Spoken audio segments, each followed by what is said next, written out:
Bonjour.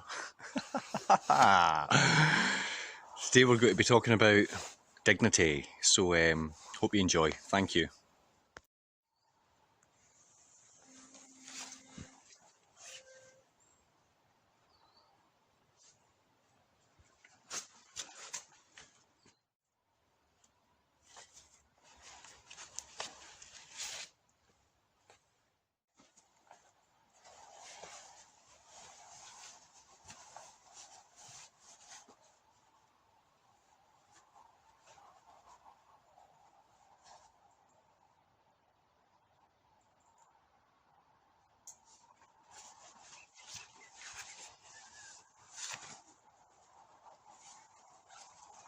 I love getting wee reminders that I come up here with the boys. I was just hanging my hammock and I had a wee seat and I felt something in my bum and I found Brody's wee tiny gloves,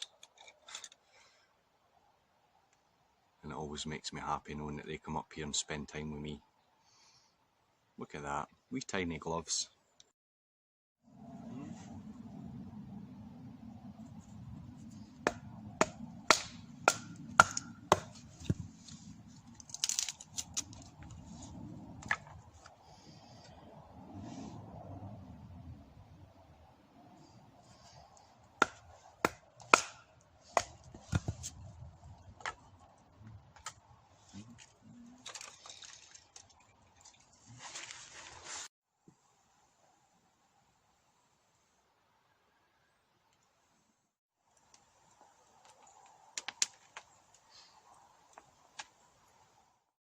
I'm starving as usual, but I won't be for long.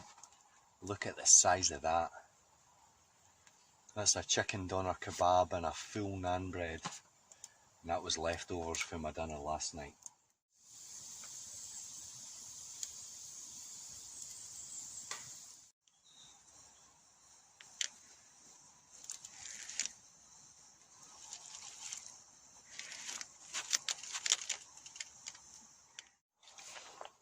Good afternoon. Now what I want to talk about today is something that came up in the barber shop on Saturday.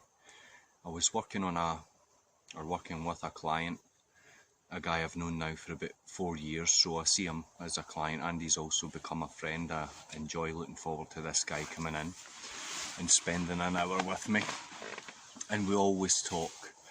The guy's called Ronnie, and I used to buy all my hunting gear and all my crossbow stuff and things like this from a website called Ronnie Sunshines. And every time I see he's booked in on my diary, when I check my phone or whatever, and I see Ronnie whatever is there, I always think Ronnie Sunshine.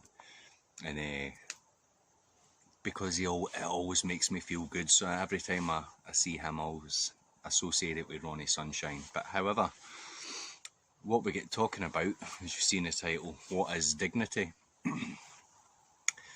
Dignity is something that I thought I knew about until we started to speak about it, and how dignity has become an abnormal characteristic in men and women and children, people as a whole over the past wee while.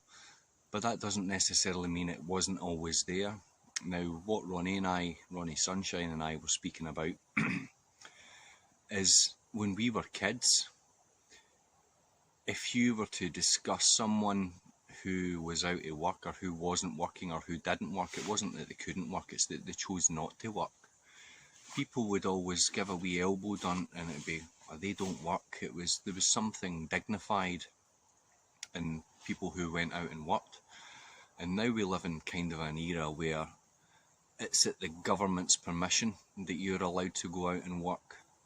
And I believe that when I go out and work and I make enough money and I can buy my takeaways and get stuff for the kids and buy them gifts and things and pay my way, there's dignity that comes in that. But as Ronnie and I were talking about, it's now a point in time where people don't see the lack of dignity, not working, not raising kids the right way, not treating your spouse the right way, dignity is something, amongst other things like morality and generosity and loving thy neighbour, all these sort of things, these are on the decline. And things such as greed, envy, vanity, ego, all these things are on the up and up. Again, excuse the smoke, the fire's still going. But then when Ronnie went away, I was thinking, I don't really understand fully, or I don't know about dignity. Then I thought, what is dignity? Then things like shame came into my mind. And in the past, any time I've felt undignified, I mean, I've done a lot of things that made me feel undignified in the past. And along with these things came shame. And then it started to make me observe that I was in a kind of negative mood about what dignity was and the shame that comes along with doing things that diminish your dignity. But then I thought, and I always say, every cloud has a silver lining. So when I was thinking about some of the undignified things that I've done, which there are many, and the shame that came along with that, looking inwardly, these things and that took away self-respect, which is similar to dignity, these were great teachers. So when I did something and I could see in myself that I was undignified, that made me not want to do it again. And the shame of knowing that I had done something that was undignified, the shame was also good. Shame is good. And I've been saying a lot recently, and I don't know where it came from, but I always say pain is a fabulous teacher, or it should be. Now for me, when I've done something that I'm truly embarrassed about, or I'm ashamed that I've done it, I don't dwell on it, I don't judge myself, I discern on it. And discernment is judgment without the hate part. So I can see that I have done wrong, I can see that I've acted in a undignified manner and shamefully, and then I use that pain or that life lesson as a teacher so I don't go on and do it again. Then I was thinking of the causes. What caused me to act in an undignified manner? And in 99% of the cases that I can think of, out of about 3 million, there's always some sort of external influence. Now in my case, a lot of the times it was alcohol, and I always say, when you're stone cold sober, you're here, this is you. When you're stone cold sober, you're the real you. But when I was drinking, or when I was doing weed, or when I was doing cocaine, or when I was using heaps of steroids, I wasn't being me. And all these things led me to behave in an undignified manner, in a shameful manner, and in a manner that made me look at myself and build on myself, take the pain and the shame and seeing that and observing that I acted in an undignified manner, and learn never to do these things again. Now at the moment I don't drink very often. I'll maybe have a glass of wine or a gin or a whiskey, but I couldn't tell you the last time I was drunk. It's probably gone on years. But every instance where I remember being drunk or really stoned or really using heaps amounts of anabolic steroids, I always acted in that undignified manner, a manner that the stone cold Steve Austin, the real stone cold sober me, would have never have behaved. And it's not making an excuse, it's observing your own behaviour. In previous videos I've spoke about the importance of know thyself. And when you know yourself, you'll know other people. So when I see other people behaving, or when I observe people behaving in a manner that I would discern to be undignified or shameful or immoral or whatever, I can understand why they did it. So when I can understand why they did it, I don't resent them, I don't hate them, I don't judge them, but I can see, and if they wish for me, whether they're friends and they come up to the woods with me, or their clients at the barber shop, or just people in general, if they're happy to discuss something or their behaviour there, like why was I so silly, why was I being so, in my words, undignified, and chances are they were influenced. And I always say you're influenced by your environment, whether it's alcohol or cocaine or drink which is alcohol, or in my case a lot of anabolic steroids in the past, which I haven't used for about 5 years in January. Things like cocaine and stuff. I was never a habitual user of cocaine. It was never a weekend. It was on a big night out. If someone had some, I was silly enough to say, yeah, give me some.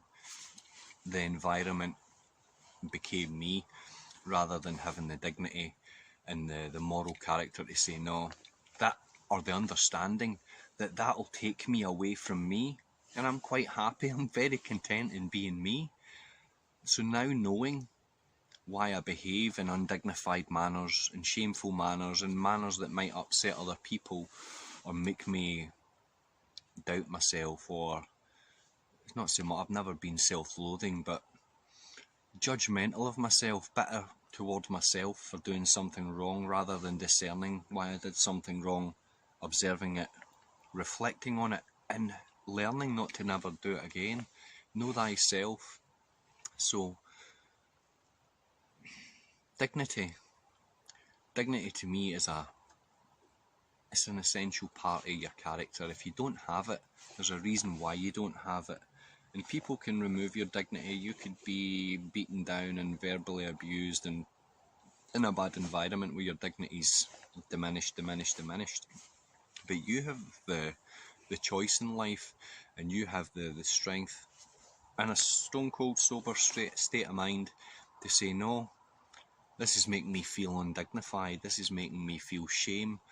It's funny that Ronnie Sunshine and I were speaking about, he's a DJ, by the way. He works, he's a high flyer. This guy's got the company car, he's got cash like you wouldn't believe. He throws £20 notes at me like it's gone out of fashion, and he's got to put my kids through whatever they decide to do in the future. Ronnie Sunshine's paying for it. But it's funny, besides his job he does DJing, and we said, is it not funny that in Scotland, at the end of most birthday parties and weddings, there's a song, I can't remember the band, forgive me, but it's called Dignity. And at the end of the night, you'll see all these drunk people that are out of their face in all manner of drugs, hanging over one another, bits of their bodies falling out, singing Dignity, almost to the point where they can barely stand. And that's the irony in things. We live in an inverted time where people think good is bad and bad is good, and dignity or undignified behaviour is really dignified behaviour. But that was that's what's been bubbling about in my mind for the past few days. So I was glad I had that conversation with Ronnie. So if anybody wants to chuck in their two cents, you can leave comments. I always try and get back to everyone. I enjoy the comments, especially ones that have been thought out and they put their spin on things. I love that. I love seeing other people's observations, because then I can reflect on them as well and hopefully better myself. So I'm going to finish my brew, I'm going to have another cigar, I'm going to sit by the fire and heat up a wee bit, and get ready to go see the boys after school. But thanks for your attention, thanks for listening, and I will speak to you soon. Adios. It's not worked, but it will this time.